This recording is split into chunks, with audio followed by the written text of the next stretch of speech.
అసదుద్దీన్లో ఓటమి భయం పట్టుకుంది. హిందూ ఓటర్లను ప్రసన్నం చేసుకునే పనిలో పడ్డారు అసద్.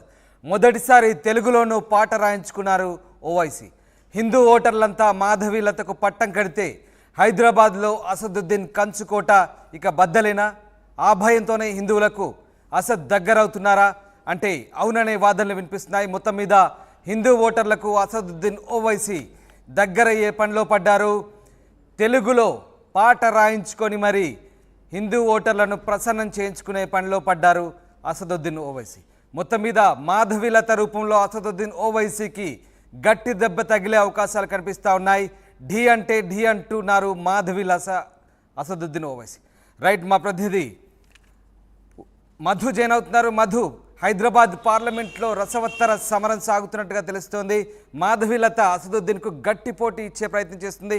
ఏ రకంగా సాగుతోంది? మొత్తం మీద అసదుద్దీన్ ఎలాంటి పాటలు పడుతున్నారు? ఎగ్జాక్ట్లీ రామ్, 1984 తర్వాత అంటే దాదాపు 40 సంవత్సరాలు ఇక్కడ నుంచి తిరిగేసి వెనకాల బ్యాక్ ఒక్కసారి చూస్తే 40 సంవత్సరాల నుంచి ఎంఐఎం ప్రాబల్యం ఉన్నటువంటి ప్రాంతం హైదరాబాద్ పార్లమెంట్ నియోజకవర్గం. అప్పటి నుంచి ఓవైసీ తండ్రి సలావుద్దీన్ ఓవైసీ, ప్రస్తుతం అసదుద్దీన్ ఓవైసీ వరుసగా ఎంపీగా అభ్యర్థులుగా వీళ్ళే గెలుస్తున్నారు. 40 సంవత్సరాలుగా ఎంఐఎం జెండా హైదరాబాద్ పార్లమెంట్ నియోజకవర్గం పైన ఎగురుతూ వస్తూ ఉంది వరుసగా. గతంలో ఎంపీ అభ్యర్థులుగా అక్కడ బీజేపీ అభ్యర్థులు గెలిచినప్పటికీ 40 సంవత్సరాల నుంచి మాత్రం ఎంఐఎం పాగా వేసింది. కొన్ని అసెంబ్లీ కాన్స్టిట్యున్సీలో మొత్తం ఉన్నటువంటి హైదరాబాద్ పార్లమెంట్ అసెంబ్లీ నియోజకవర్గాల్లో కొన్ని బీజేపీ చేజిక్కించుకున్నప్పటికీ కార్వాన్, బహదూర్పుర, మలక్పేట్ ఇలాంటి కొన్ని గతంలో బీజేపీ చేజిక్కించుకున్నప్పటికీ ప్రస్తుతం కొన్ని సంవత్సరాల నుంచి ఎంఐఎం పాగా వేసింది 7 అసెంబ్లీ సీట్లలో ఈ మొత్తం పార్లమెంటు నియోజకవర్గంలో. కానీ ఎప్పుడూ లేనంతగా, గతంలో ఎప్పుడూ లేనటువంటి ఒక టెన్షన్ వాతావరణం ఇప్పుడు హైదరాబాద్ పార్లమెంటు రాజకీయాల్లో కొనసాగుతూ ఉంది. అది ముఖ్యంగా అసదుద్దీన్ ఓవైసీ కాస్త టెన్షన్ పడుతున్నట్టుగా చాలా స్పష్టంగా కనిపిస్తూ ఉంది. దానికి రీజన్ మాధవీలత, బీజేపీ ఎంపీ అభ్యర్థి. ఆమె ఎప్పుడైతే ఆమెను బరిలోకి దించిందో బీజేపీ, అప్పటి నుంచి ఆమెకు వినూత్న రీతిలో ప్రచారం నిర్వహిస్తూ ఉన్నారు. ఆమె లతామా ఫౌండేషన్ ద్వారా విస్తృతంగా సేవలు చేస్తూ ఉన్నారు. ముఖ్యంగా ముస్లిం మహిళల ఓట్లను ఆకట్టుకునేలా ఆమె కార్యాచరణ రూపొందించుకోవడం జరిగింది. ట్రిపుల్ తలాక్, ఆర్టికల్ 370, తర్వాత ముస్లిం మహిళలకు డెలివరీలు చేయడము, ఆర్థిక సహాయం చేయడము, బుక్స్ ఇతరత్ర సహాయం చేయడం వెనకాల ఆమె పొలిటికల్ ఎజెండా. అందులో భాగంగా ముస్లిం మహిళలంతా కూడా ఈమెకు కాస్త మద్దతు తెలుపుతున్నారు అనేటువంటి ఇవన్నీ అంచనాలతో అసదుద్దీన్ ఓవైసీ ఒక భయాందోళనకు గురైనట్టుగా ప్రచారం జరుగుతూ ఉంది. అందులో భాగంగానే అసదుద్దీన్ ట్రెండ్ మార్చారు. రెగ్యులర్ రూట్లోకి మిగతా పార్టీలు ఏ రకంగా అయితే ప్రచారం నిర్వహిస్తాయో ఆ ట్రాక్లోకి వచ్చారు. గతంలో ఎన్నడూ లేనటువంటి విధంగా ఎంఐఎం ఎప్పుడు ఇంత ప్రచార హోరు, ఇంత ప్రజల్లోకి వెళ్ళేటువంటి కార్యక్రమాలు ఎప్పుడు చేపట్టలేదు. మొట్టమొదటిసారిగా 40 సంవత్సరాల తర్వాత అసదుద్దీన్ ఓవైసీ క్షేత్రస్థాయిలో తెలుగు ఓటర్లను కూడా తమ వైపుకు తిప్పుకునేలా అసదుద్దీన్ ఓవైసీ కార్యాచరణ సిద్ధం చేసుకున్నట్టుగా చాలా స్పష్టంగా కనిపిస్తుంది. తెలుగు పాటను రూపొందించారు. తెలుగు పాట తెలుగు ఓటర్లను ఆకట్టుకోవడానికి. దాంతోపాటు అసదుద్దీన్ ఓవైసీ హిందువులను కలుస్తున్నారు, పూజారులను, బ్రాహ్మణులను కలుస్తున్నారు, వారితో మాట్లాడుతున్నారు, ఓట్ల కోసం వారిని ఆకట్టుకునే ప్రయత్నం చేస్తూ ఉన్నారు. మనం ఆర్టీవీ స్క్రీన్ పైన ఎక్స్క్లూజివ్గా పిక్చర్ చూడొచ్చు, తర్వాత విజువల్స్ చూడొచ్చు, ఆ పాటకు సంబంధించినటువంటి చూడొచ్చు. సో వాళ్ళందరినీ ఆకట్టుకునే ప్రయత్నం మొట్టమొదటిసారిగా చేస్తూ ఉన్నటువంటి పరిస్థితి ఉంది. దానికి ఒక్కొక్క ప్రధానమైనటువంటి రీజన్ కూడా ఉంది. ఎందుకంటే హైదరాబాద్ పార్లమెంట్ నియోజకవర్గం కిందలోకి వచ్చేటువంటి నియోజకవర్గాల్లో, అసెంబ్లీ నియోజకవర్గాల్లో మలక్పేట్, కార్వాన్, గోషమహల్, చంద్రాయన్గుట్ట, యాకత్పుర, బహదూర్పుర, చార్మినార్ ఈ 7 అసెంబ్లీ నియోజకవర్గాల్లో 2 నియోజకవర్గాల్లో తీవ్రమైనటువంటి 2 నుంచి 3 నియోజకవర్గాల్లో, అసెంబ్లీ నియోజకవర్గాల్లో ఎదురుగాలి వీస్తూ ఉంది ఎంఐఎం పార్టీకి. అక్కడ తీవ్రమైనటువంటి వ్యతిరేకత ఉంది ఎంఐఎం పార్టీ పైన, ఎంఐఎం ఎమ్మెల్యేల పైన, అసదుద్దీన్ ఓవైసీ పైన. ముస్లిం సంబంధించినటువంటి కమ్యూనిటీలోనే కొద్దిమంది అసదుద్దీన్ ఓవైసీని వ్యతిరేకిస్తూ ఉన్నారు. ఈ అంశాన్ని పసిగట్టిన అసదుద్దీన్ ఓవైసీ ఈసారి తెలుగు ఓటర్లను ఆకట్టుకునేలా పాటలను, తర్వాత తెలుగు ఓటర్ల ఇంటికి వెళ్ళడము, వాళ్ళతో మాట్లాడడము, ఇవన్నీ చేస్తూ ఉన్నారు, ఆకట్టుకునే ప్రయత్నం చేస్తూ ఉన్నారు. మొత్తం కనుక చూస్తే యాకత్పురకు సంబంధించినటువంటి అసెంబ్లీ నియోజకవర్గంలో కేవలం ఈసారి 2023 అసెంబ్లీ ఎన్నికల్లో 878 ఓట్లతో మాత్రమే ఎంఐఎం గెలిచినటువంటి పరిస్థితి. అంటే స్వల్ప మెజార్టీతో 40 సంవత్సరాల్లో అత్యంత స్వల్ప మెజార్టీతో ఎంఐఎం పార్టీ గెలిచినటువంటి పరిస్థితి ఇప్పుడు ఉందంటే ఒక టెన్షన్ వాతావరణం ఉంది. యాకత్పురాలో వ్యతిరేకత, తర్వాత మలక్పేట్లో వ్యతిరేకత, కార్వాన్లో వ్యతిరేకత, తర్వాత గోషామహల్లో తీవ్రమైనటువంటి వ్యతిరేకత ఎంఐఎం పైన. ఈసారి ఎంఐఎంకు గండిపడే అవకాశం ఉంది, తీవ్రమైనటువంటి ఇబ్బందులు ఎదుర్కొనే అవకాశం ఉంది అని ఒక ప్రచారం జరగడంతో, సర్వేలు చెప్తా ఉండడంతో అసదుద్దీన్ ఓవైసీ అలర్ట్ అయ్యారు. ఎప్పుడూ లేనంత భయాందోళనతో ఆయన ఈసారి తెలుగు ప్రజల ఓటర్లకి, తెలుగు ప్రజల ఓటర్లను ఆకట్టుకునే ప్రయత్నం చేస్తూ ఉన్నారు. పాటల రూపంలో వారిని ఆకట్టుకునేలా నల్గొండ గద్దర్గా నర్సిరెడ్డి ఏదైతున్నారో ఆయనతో పాట పాడించారు. సో ఇలా అన్ని కార్యక్రమాలు చేస్తూ ఉన్నారు. లతమా ఫౌండేషన్ ద్వారా మాధవి లత చేస్తున్నటువంటి కార్యక్రమాలకు ఆయనకు గండిపడే అవకాశం ఉన్నటువంటి సమాచారం అందడంతో మొత్తానికి క్షేత్రస్థాయిలోకి అసదుద్దీన్ ఓవైసీ దిగినట్టుగా తెలుస్తూ ఉంది. ఇంకొక ప్రధాన రీజన్ 2019 పార్లమెంటుకి సంబంధించినటువంటి ఎన్నికల్లో ఓట్ల శాతం కనుక చూస్తే ఒక్కసారి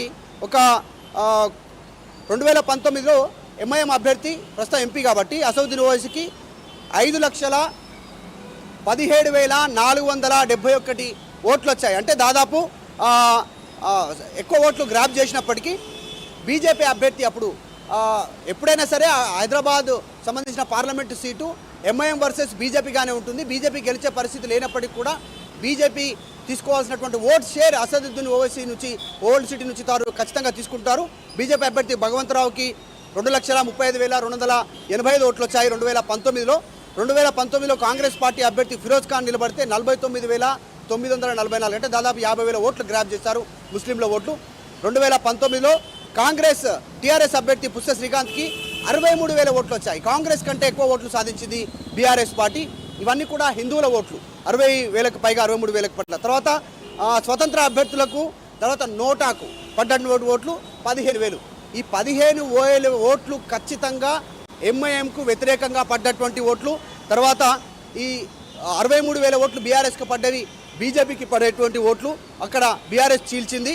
కాంగ్రెస్ పార్టీ అభ్యర్థి 49,994 అంటే దాదాపు 50,000 ఓట్లు. ఇవి ఎంఐఎంకు పడేటువంటి ఓట్లను వాళ్ళు చీల్చారు. సో ఈసారి లెక్కలేసుకుంటే వన్ సైడ్ కేవలం రెండు పార్టీల మధ్య ప్రధాన పోరుండనుంది కాబట్టి మాధవి లత, అసదుద్దీన్ ఓవైసీ మధ్యనే పోరుండనుంది.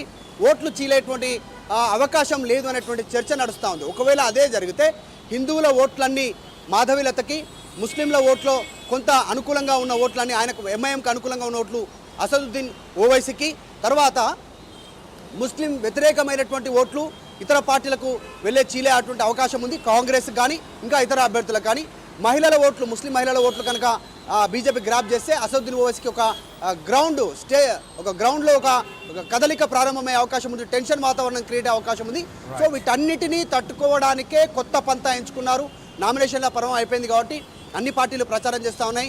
ఒకవైపు కాంగ్రెస్, బీఆర్ఎస్, అటు బీజేపీ పాటల రూపంలో ప్రజలను ఆకట్టుకునే ప్రయత్నం చేసి అసదుద్దీన్ ఓవైసీ కూడా తెలుగు పాటతో ఆయన ఎంఐఎంకి సంబంధించిన పాటని లాంచ్ చేశారు. అది తెలుగు ప్రజలను ఆకట్టుకునేలాగా.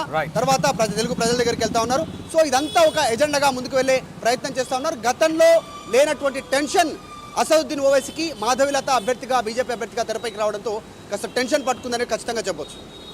Right, thank you very much Madhu, thanks for the update. ఇది అసదుద్దీన్లో ఓటమి భయం పట్టుకుంది. అసదుద్దీన్కు మాధవి లత దెబ్బ గట్టిగానే తగులుతోంది. హిందూ ఓటర్లను ప్రసన్నం చేసుకునే పనిలో పడ్డారు అసద్. మొదటిసారి తెలుగులోనూ పాట రాయించుకున్నారు. హిందూ ఓటర్లంతా మాధవి లతకు పట్టం కడితే హైదరాబాద్లో అసదుద్దీన్ కంచుకోట బద్దలయ్యే అవకాశం ఉండడంతో ఆ భయంతోనే హిందువులకు అసద్ దగ్గరవుతున్నారు. ఈ నేపథ్యంలో ఆయన తెలుగులో పాట రాయించుకొని ప్రచారానికి దిగుతున్నారు. ప్రధానంగా హిందూ ఓటర్లను ప్రత్యేకంగా కలుస్తున్నారు, పూజారులను కలుస్తున్నారు. అనేక మంది హిందూ ఓటర్లను ప్రసన్నం చేసుకునే పనిలో పడ్డారు అసదుద్దీన్ ఓవైసీ. ఎప్పుడూ లేని విధంగా తొలిసారిగా ఈ రకమైనటువంటి స్ట్రాటజీతో ఆయన ముందుకెళ్తున్నారు. ఎందుకంటే మాధవి లత ఢీ అంటే ఢీ అనే విధంగా పోటీ ఇవ్వడంతో అసదుద్దీన్లో ఓటమి భయం పట్టుకోవడంతో ఆయన ప్రధానంగా తెలుగు పాటల రూపంలో ప్రచారానికి మిగతా పార్టీల మాదిరిగానే వెళ్తున్నట్టుగా తెలుస్తుంది. అసదుద్దీన్ తెలుగు పాట ఏ రకంగా ఉందో ఒకసారి విందాం.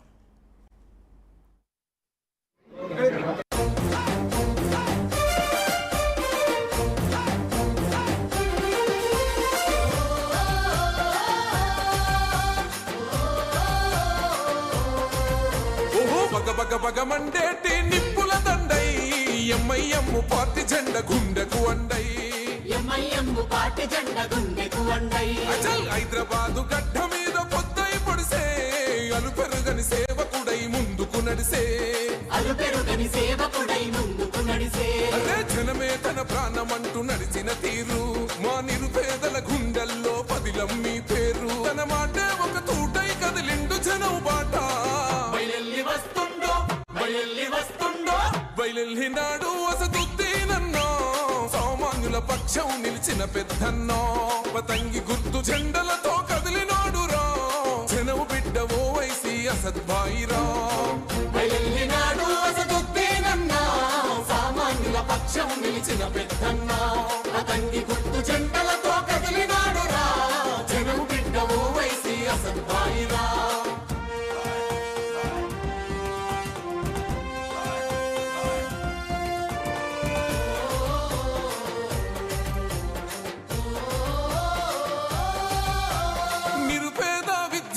భవితకు బాటేస్తివో విద్యాదానం చేసిన జ్ఞాన శక్తి పీఠమో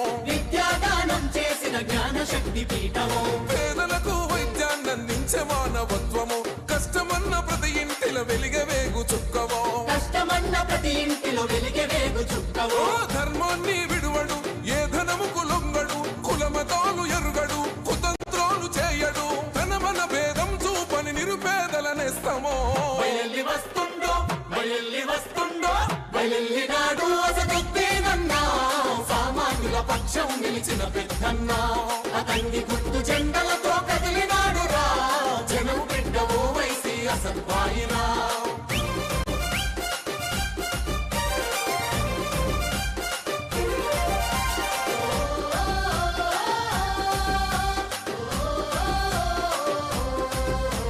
కరోనా కాలం నందు కన్నీళ్లను తుడిచరా ఆక్సిజన్ అందించి ఆయుష్ను పెంచరా హిందూ ముస్లిం క్రైస్తవ బిడ్డలకు ధైర్యమై ఇగురంతో స్వచ్ఛమైన పాలన అందిస్తాడో దగపడ్డ బతుకులకు దారు సలాం అమ్మరా కష్టమంటూ చెప్పుకుంటే తీర్చేటి అండరా పేదల ఆకలి తీర్చే కమ్మనైన ప్రేమరా బయలెల్లినాడు వసతుద్దీనన్నో సామాన్యుల పక్షం నిలిచిన పెద్దన్నో పతంగి గుర్తు జెండలతో